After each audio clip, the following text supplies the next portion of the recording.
Welcome students. मैं Hiru फैरवानी MA final का paper 7th philosophy of religion यानी धर्म दर्शन। हम जिस टॉपिक की चर्चा कर रहे थे वह था धर्म का उद्गम और विकास। ठीक है, तो हमने पिछले लेक्चर में धर्म का उद्भव इस विषय पर चर्चा की थी कि धर्म के मूल सोर्स कौन कौन से हैं। आज हम चर्चा करेंगे धर्म का विकास, यानी धर्म किन किन रूपों में विकसित हुआ। पहले हमने उनके कारणों को जाना। आज हम आदि काल यानी प्रारंभिक काल में मानव समाज जो था उस समय धर्म के जिन रूपों का उद्भव हुआ था उसका हम विस्तृत विवेचन करेंगे और ये भी जानना चाहेंगे कि वो आदिकालीन जो धर्म है उसका आधुनिक विकसित धर्म से क्या अंतर है। तो आदिम धर्म के मूल रूप से 3 रूप विशेष रूप से महत्व रखते हैं। एक तो है सर्वात्मवाद, दूसरा है मानववाद और तीसरा है टोटमवाद। ठीक है, तो आज हम सर्वात्मवाद पर चर्चा करेंगे। धर्म का जो प्राचीन रूप है सर्वात्मवाद, उसका क्या मतलब है? उसका अर्थ है कि प्रकृति में जितनी भी वस्तुएं हैं उन सारी वस्तुओं में और जितनी भी उस प्रकृति में पावर है उस पावर में जो आत्मा का तत्व है, जो आत्मा की सत्ता है, उस पर विश्वास करना सर्वात्मवाद कहलाता है। यानी प्रकृति की सारी वस्तुओं में आत्मा का निवास है। हमने पिछले चैप्टर में चर्चा की थी कि आदि काल में मनुष्य जो है प्रकृति के जो सामान्य नियम थे वो उससे अच्छी तरह से परिचित नहीं था। वो केवल प्रकृति की सभी वस्तुओं पर आश्रित रहता था। तो उस अवस्था में उसके लिए ये बहुत स्वाभाविक था कि वह प्रकृति की सारी वस्तुओं और शक्तियों को स्वयं अपनी ही तरह सजीव और चेतन माने और उनमें भी वैसी ही आत्माओं की सत्ता की कल्पना करे जैसी आत्मा उसकी स्वयं की है। ठीक है, तो उसका जो ये दृढ़ विश्वास था कि सूर्य, चंद्रमा, वायु, नदियाँ, पर्वत, मेघ, वृक्ष आदि जितनी भी प्राकृतिक शक्तियाँ हैं और जितनी भी प्राकृतिक वस्तुएं हैं उन सभी में आत्माओं का निवास है और वे सभी अपनी इच्छा अनुसार क्रियाएं करती हैं।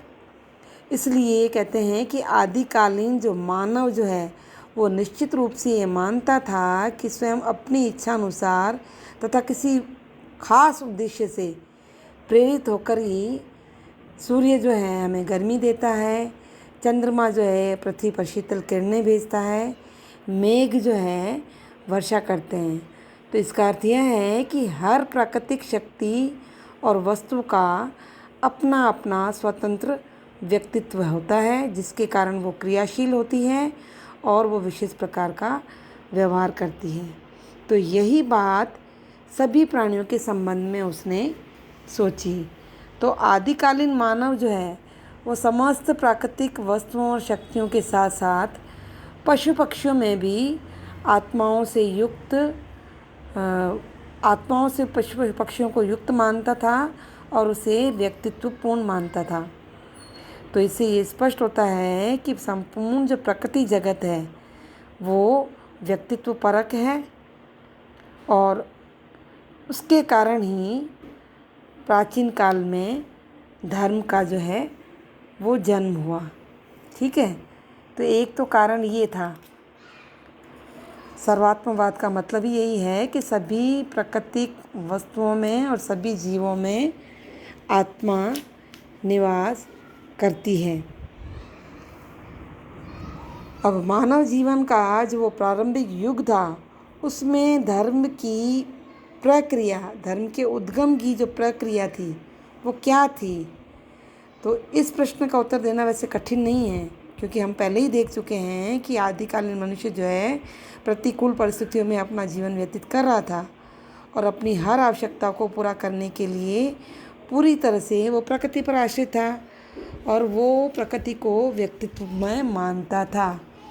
तो उस परिस्थिति में जब वह अपनी किसी मूल आवश्यकता की पूर्ति नहीं कर पा रहा था, तो उसके लिए वह स्वभावतः उस प्राकृतिक शक्ति से प्रार्थना करता था जो उसकी इस आवश्यकता को पूरा करने में समर्थ मानी जाती थी। जैसे जब उसे सर्दी लगती तो सर्दी से बचने के लिए उसे धूप की आवश्यकता होती थी और तब वह उसके लिए सूर्य से प्रार्थना करता था। इसी तरह जब उसे भूख लगती थी तो वह वृक्षों से फल देने की प्रार्थना करता था। ठीक है, तो इस प्रकार से ये स्पष्ट है कि सभी प्राकृतिक शक्तियाँ जो हैं आदिकालीन मनुष्य के लिए उपासना या पूजा की वस्तु हो गई और उसने उन्हें देवी देवताओं के रूप में स्वीकार कर लिया। तो प्रकृति के प्रति उसकी इस विनम्र भावनाओं को कुछ विद्वानों ने प्रकृति पूजा का नाम दिया। तो आदिकाल में मानव की इसी प्रकृति पूजा के कारण ही धर्म की उत्पत्ति हुई और उसका जो प्राचीन रूप है सर्वात्मवाद, जिसकी हम अभी चर्चा कर रहे हैं, तो यही सर्वात्मवाद कहलाता है। तो सर्वात्मवाद पर आधारित प्रकृति पूजा से ही धर्म का उद्गम हुआ है। अब आदिकालीन मनुष्य की जो अत्यंत प्रतिकूल परिस्थितियाँ रही थी और वो प्रकृति के नियमों की जो अनभिज्ञता थी, उसको ध्यान में रखते हुए हम कह सकते हैं कि उनके लिए प्रकृति पूजा केवल स्वाभाविक नहीं थी बल्कि अनिवार्य थी, क्योंकि जैसे जैसे समय बढ़ता गया मानव इस प्रकृति पूजा के साथ साथ अपने पूर्वजों की और पशुओं की भी पूजा करने लगा। तो प्राचीन काल में प्रकृति पूजा के साथ साथ पूर्वज पूजा भी धर्म का एक अनिवार्य बन गई।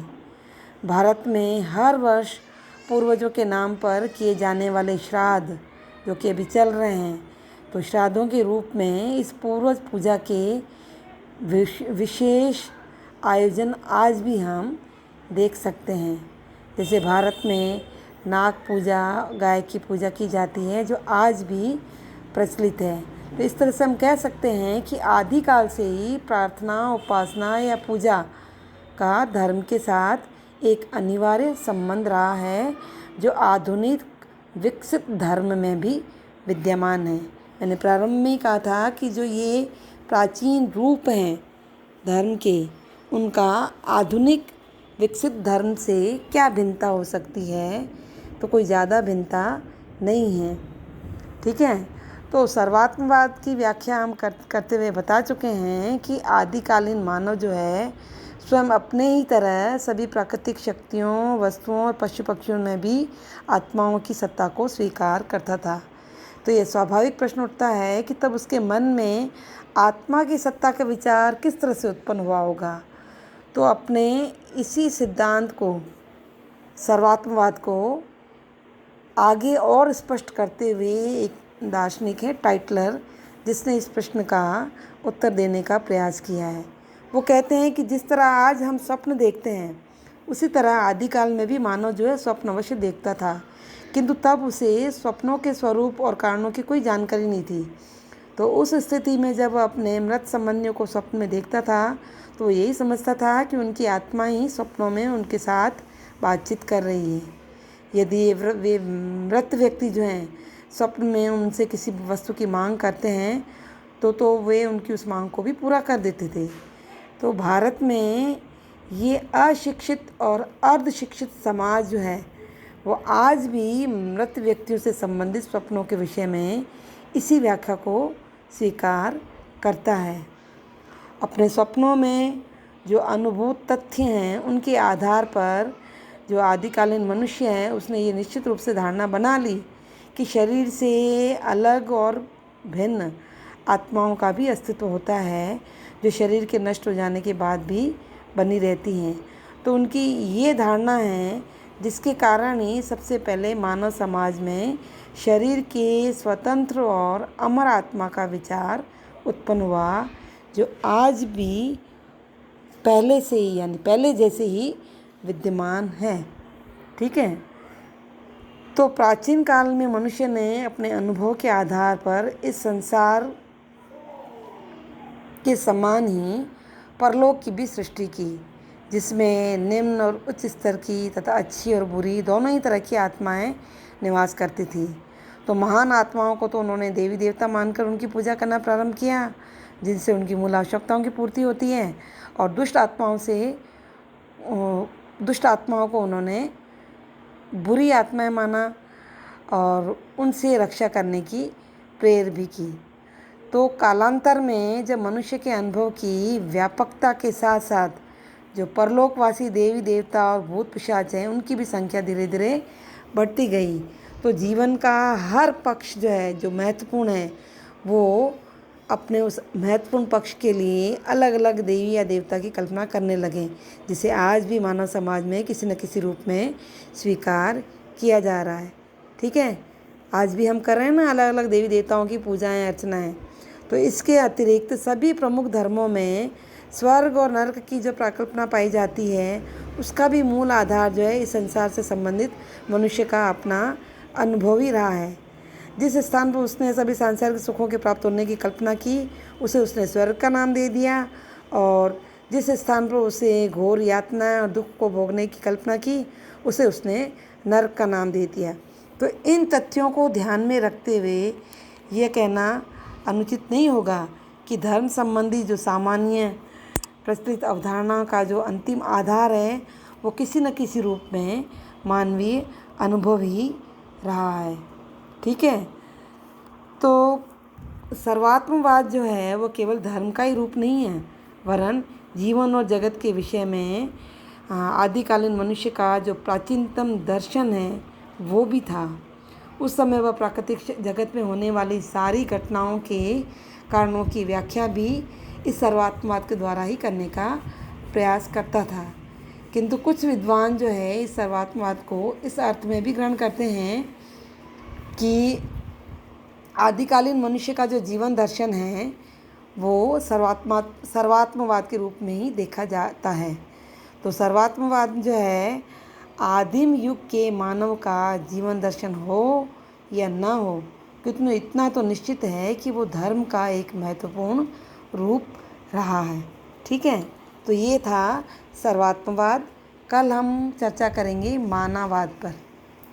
Thank you.